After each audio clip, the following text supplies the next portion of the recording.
Goeiemiddag mensen. Alright, I've been trying to get to weeds for about 3 weeks now. I'm just not finding the right opportunity. Either I'm busy with work stuff, or it's a bit wet in the morning, or it's too hot during the day, or it's too cold, or it's too windy. Like now, it's the afternoon, the wind has picked back up again. You got to find the right time to spray your weeds. I'm just not getting to it. So today's video, I'm going to show you how to spray weeds, but on my paving. And then when I get a chance to spray my weeds, I'll go back and spray them myself. And hopefully you still learn something in this video. Alright, so I'm going to attempt to do this as step by step as what it should be, or what I feel is relevant. The very first step is that you need to decide that you're going to go out and do this post-emergent application. That means that you need to book a date that you're going to go and do this, and you need to make sure that you've checked the weather to make sure that it's a day that should be mostly in line with a herbicide application, which means not too hot, not too cold, definitely not raining a few days before, on or after the application itself. The next thing that you're going to do is make sure that you've mowed around 3 to 5 days before you intend on doing the herbicide application. The reason is that when you've mowed, the first thing that grows back is the weeds. So day 2, 3, 4, the weed would stick its head out first before your grass manages to catch up and blend in with those weeds, and the weed is therefore standing out like a sore thumb. So when you spray your herbicide, you make good contact with weeds and a little bit less contact with grass. Look at that alem though, hey? Terra Plus Natura N doing its job. The next thing you got to do is get your sprayer set up correctly and get to know your sprayer. You got to know how much water it outputs, what the pattern looks like, all that kind of stuff. Not knowing what your sprayer does is just as bad as mixing the herbicide incorrectly in the first place. Right, so you can see here I've got myself a new battery sprayer. Yes, I am selling these. No, they are not on the website yet. You have to email me if you want one. But the principle that I'm going to show you now is exactly the same. Whether it's new or it's an old one that you've had in the garage for some time, the process is still the same that I'm about to show you. So the thing is set up. You've got to choose the nozzle that you want. You can see this one's got a wide angle tip on it, but if you've got a little adjustable nozzle that you want to use, put the thing on and check how it works. Let me show you that quick. Right, so I actually got out my old spray over here to show you the adjustable nozzle, because I realized that the little nozzle that I've got in mine is not adjustable. It's just a misting nozzle. So that's not an adjustable one. Let's show you properly what an adjustable one looks like. So there you can see it sprays this kind of sort of uneven, although this spray is 11 years old. It still works, by the way. I've never serviced it ever. But first things first is you got to know how it sprays. So you get on a dry paved area, you set up the nozzle, you readjust a couple of times, something like that. So maybe if you turn it that way, let's see what it does. Oh, that's not good. That's not good for anything. Don't even call that spot spraying. There's like a fine mist, and that sprays a wider area, but it barely looks like it's making the ground wet at all. You can tell that's where I had mine set up. In the past, it was a little bit better.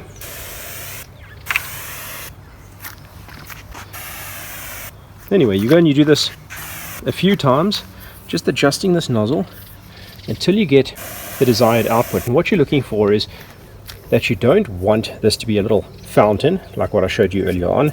You don't want that, and you also don't want this thing tightened up so much that it makes a mist, because that mist, I don't know if you can see it, it kind of just drifts away, and with any amount of wind you're wasting product, or you're going to poison your plants that you're not targeting. So get this guy set up with a slightly heavy droplet, not that, something like that. You can see the product hits the ground. That's what you're after. So now that you've got that guy set up and you know how wide your pattern is, you know how many passes you need to do because of the physical width of the coverage. Let's say that's maybe 60 centimeters or so. So that means I'm going to have to do more passes than I would on that wide angle nozzle over there. Now the big thing to note when adjusting these adjustable nozzles is that it does affect the output in liters per minute. That's why you have to do the following step. Now the next step is an incredibly important one, which people forget about all the time, and it actually does apply to even these fixed tips with battery sprayers, where you've got the little adjustable output over here. Remember, if it's adjusted too high, it might miss too much. If it's adjusted too low, you're not going to get enough output, and you will have to take 7 days to finish the job. So find that right adjustment with these machines too. You stick the thing in the bucket, and you let it run for 1 minute. It will then have put an amount of water in here. When you measure that amount of water, it will tell you how many liters you've output per minute. So you just get that thing going, and a minute later you measure it. So now you got a bit of water in there, you measure how many liters that is, and that tells you how many liters you output per minute. So now that you know how many liters per minute your machine outputs, you can tie that in with the application rate of whatever product it is that you need to put down. So whatever herbicide you choose, whatever fertilizer, soluble fertilizer that you might decide to apply, it's going to have a certain application rate, and that'll be, let's say, so many mils, liters of X product, or even grams of X product per 4 or 5 liters of water, for example, per 100 square meters. You take that rate and you say, oh, my machine only outputs, let's say the product needed X amount of product in 5 liters of water for 100 square meters. And you'll say, oh, my machine outputs 1 liter per minute, which means that I've got 5 minutes to cover 100 square meters. Now, even with that knowledge, you don't have speedometers attached to your feet. So to know what pace you need to walk at to cover, let's say you get that 5 liters over 100 square meters, it's almost impossible to just sort of guess that and then start this project. So fill your sprayer up with some water, let's say 5 liters of water, and then go and mark out an area that's 100 square meters in your yard and walk that up and down and back and forth until you feel and learn your pace to output the required amount of volume of product and how fast you need to have walked. And eventually you'll get, that pace will become second nature, and you will get to learn your sprayer, and that's how you're going to get your spraying right. So now that you know what your machine outputs and how fast you need to walk to cover a certain area in your yard, the chance of making a mistake is far less. I know there's some of you out there that have measured to the T exactly what that little instruction leaflet in your herbicide pack says that you should do. You put the exact right amount with the exact right amount of water, and you thought you did it right, but what happened was you were busy coloring in your lawn. You don't know how much water is actually going out there, and maybe you run a bit dry, maybe you apply a little bit too little, and then you got this weird patchy effect going on, or you killed your grass in some circumstances. It's because you didn't know what your sprayer did. You probably mixed the stuff right, like you put the correct amount of mils in with the correct amount of liters of water, and you covered 100 square meters, for example, but you didn't apply it accurately and evenly over that entire area. That's why spot spraying can be dangerous. I'm running out of daylight, so I'll do the rest tomorrow.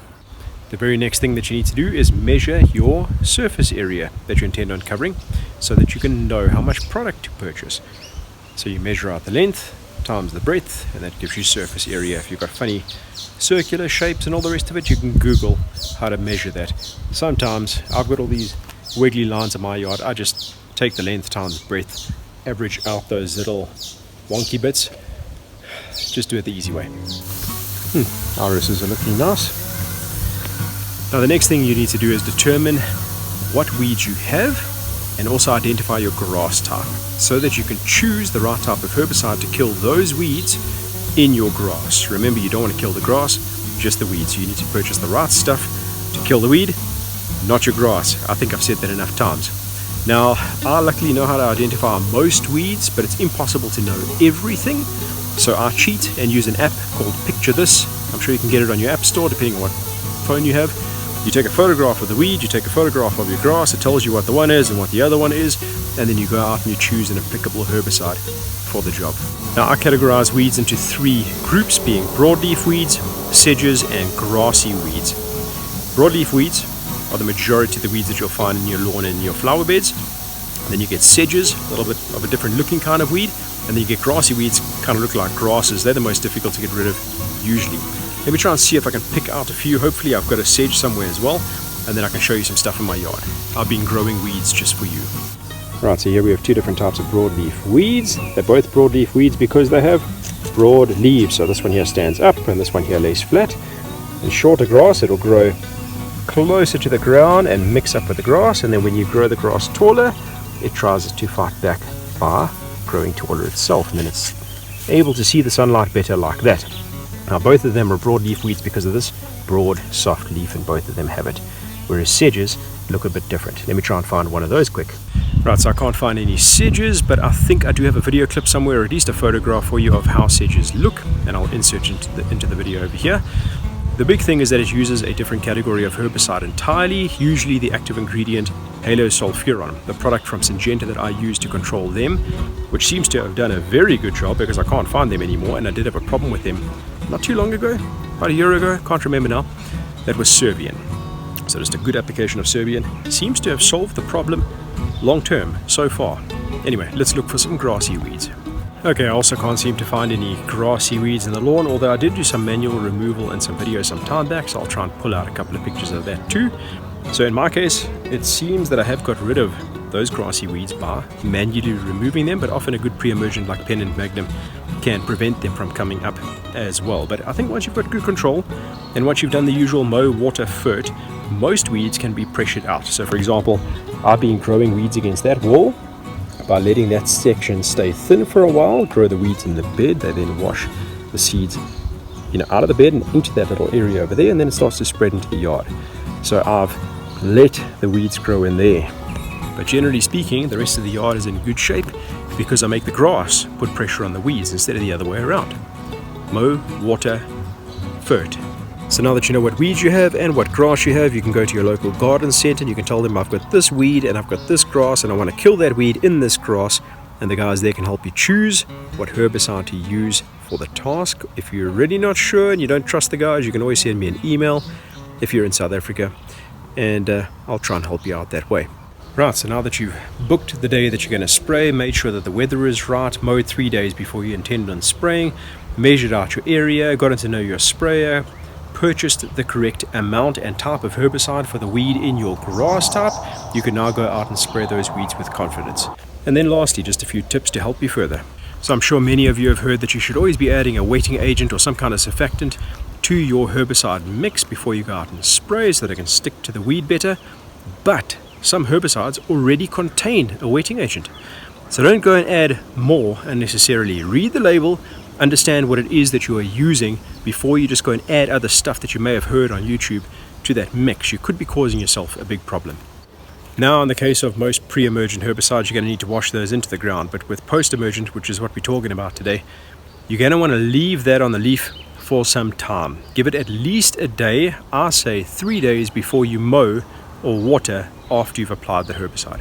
Next is that even though you may have sprayed your herbicide and you see some weeds dying, they may not just disintegrate themselves. You have to do some manual weeding anyway. And I've noticed that sometimes the weed can look dead. You leave it for long enough without pulling it out after you've killed it, the chances are that that weed can grow back.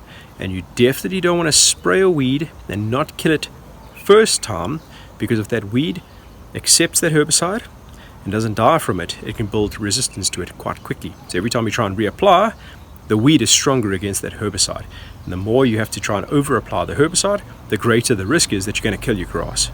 Now, for really bad weed infestations, you're going to have to reapply the herbicide. And ideally, that should be about 21 to 28 days after the first application, and then a third time, another 21 to 28 days after the second application.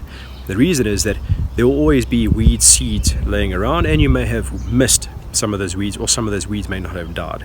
So within that 1 month period, you want to clump them again. Make sure that you get rid of the mass of weeds all in one go. Let's say that one go is about a 3 month period, and then you want to back off the herbicides for a period after that. Now, here's something to be careful of. Even though you know alem and buffalo are warm season grasses, you often can't use the same herbicides that you may be able to use on Kikuyu and Bermuda. You could kill your alem or your buffalo. So make sure that you pull out the label and read that it is okay to use, or maybe even at a specific rate, on alem or buffalo. If you're not sure and you really feel like trying it out, test a small area first.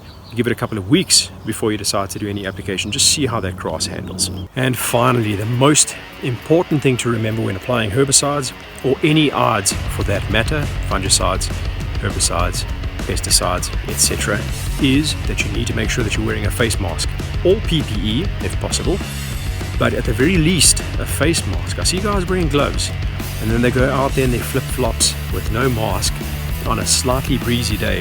If that stuff is blowing back up into your mouth, getting into your nose or in your eyes, it's entering your system immediately. None of it, if it says "ide" at the end, it is not good for you. End of story. Don't get the stuff in your mouth, in your nose, and in your eyes. Definitely not. At least on your hands, you can wash your hands, and if you're not doof, you can make sure that you don't eat for a long period of time after you've got the stuff on your hands. Wash repeatedly, okay? That's brain capacity. But if you go out and you spray the stuff and you get it in your mouth, there is no washing that out of your mouth. It's in your system. End of story. I almost forgot a very important tip, and that is when adding product to the sprayers, make sure that you add the required amount of water first. So let's say it was 16 liters, then the product, and then your wetting agent. Then you put your lid back on, screw it up nice and tight, and then you start agitating.